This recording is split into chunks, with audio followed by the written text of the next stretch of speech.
professionnelle. La voilà, ma routine désormais.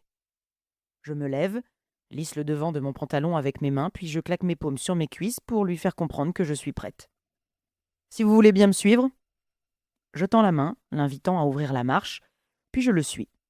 Nous passons une porte, traversons un couloir à peine éclairé par quelques lumières fluorescentes qui vibrent dans mes oreilles comme le bourdonnement d'une chaise électrique qui reprend vie. Nous arrivons devant une nouvelle porte, et dès que celle-ci s'ouvre, la clameur lointaine des applaudissements se fait entendre. Nous avançons, je passe devant lui et vais me poster à la limite de la scène derrière un rideau noir qui me cache à peine du public. Aujourd'hui, c'est un gros événement, le plus gros auquel j'ai pu participer à ce jour. Je baisse les yeux sur mes mains. J'avais l'habitude d'y serrer des fiches cartonnées remplies de points importants écrits au crayon. Des petites instructions bien organisées pour me rappeler quoi dire, quoi garder sous silence et comment dérouler mon histoire comme si je suivais minutieusement une recette de cuisine en saupoudrant mon discours de quelques détails au bon moment. Aujourd'hui, je n'en ai plus besoin. Je me suis plié bien trop souvent à cet exercice. Et puis, je n'ai rien de nouveau à ajouter. Et maintenant, nous sommes prêts à accueillir la personne que vous êtes toutes et tous venus voir. Je distingue à peine l'homme qui parle sur scène à 3 mètres de moi, mais sa voix éclate dans les haut-parleurs. J'ai l'impression qu'elle est partout à la fois. Devant moi, derrière moi, à l'intérieur de moi aussi. Quelque part au plus profond de ma poitrine. Nouvelles acclamations du public, tandis que je m'éclaircis la voix tout en me rappelant pourquoi je suis là.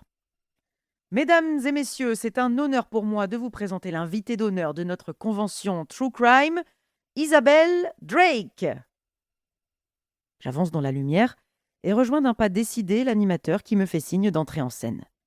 Les spectateurs continuent à crier, certains debout applaudissant, les petits yeux perçants de leur iPhone pointés dans ma direction pour capturer une image de moi qui reste imperturbable. Je me tourne vers le public et plisse les yeux face à cette nuée de silhouettes. Mes yeux prennent le temps de s'ajuster et je les salue de la main. Un faible sourire aux lèvres, je m'arrête au centre de la scène. L'animateur me tend un micro, je lui fais un signe de la tête et m'en saisis. « Merci !» dis-je d'une voix pleine d'écho. « Merci à toutes et tous d'être venus ce week-end. Nous avons eu la chance d'avoir pu écouter des intervenants incroyables. » Le public laisse de nouveau éclater son approbation et je profite de ces quelques secondes pour balayer du regard la mer de visages devant moi. Des femmes principalement, comme toujours. Des femmes d'un certain âge, en bande de 5, de 10, qui savourent chaque instant de leur petite tradition annuelle. Une occasion pour elles de laisser de côté leur vie quotidienne et leurs responsabilités pour une immersion complète dans un monde fantasmé. Il y a des femmes plus jeunes, la vingtaine, nerveuses et un peu embarrassées comme si on les avait surprises en plein visionnage de porno. Mais il y a aussi des hommes, des maris, des petits copains qu'on a traînés ici contre leur volonté, du genre à lunettes cerclées en métal, barbe duveteuse et coudes saillants qui ressortent maladroitement de leurs bras comme une bosse sur une branche d'arbre difforme.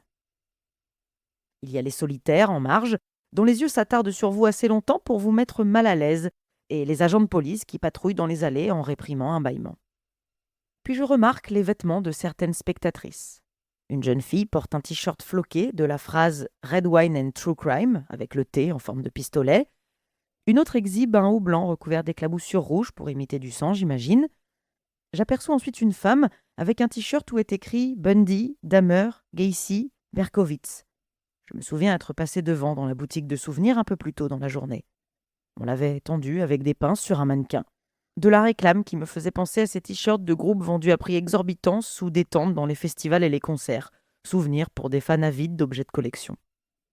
Je sens ce reflux familier de bile, chaud et aigre à la fois, remonter dans ma gorge, et je me force à détourner le regard. Comme vous le savez certainement, je m'appelle Isabelle Drake et mon fils Mason a été kidnappé il y a 1 an, poursuis-je. Sa disparition n'a toujours pas été élucidée. Grincement de chaise, raclement de gorge. Au premier rang, une petite femme aux cheveux châtain clair, les larmes aux yeux, hoche doucement la tête. Elle adore ça, je le sais.